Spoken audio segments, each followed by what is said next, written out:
So this little unit should be familiar, and it's 31 degrees outside, and you're probably wondering why is it not running. Well, it's got a stuck reversing valve.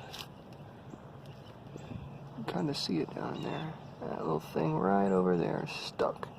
It's 3/4 of the way in air conditioning. So today it's getting a new reversing valve, but I'm currently waiting on the heating and air people. Probably won't get any video. I'll try. Yeah, stuck reversing valve, which sucks. Because this thing has no warranty.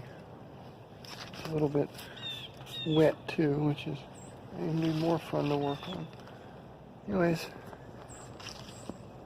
I'll keep you all updated.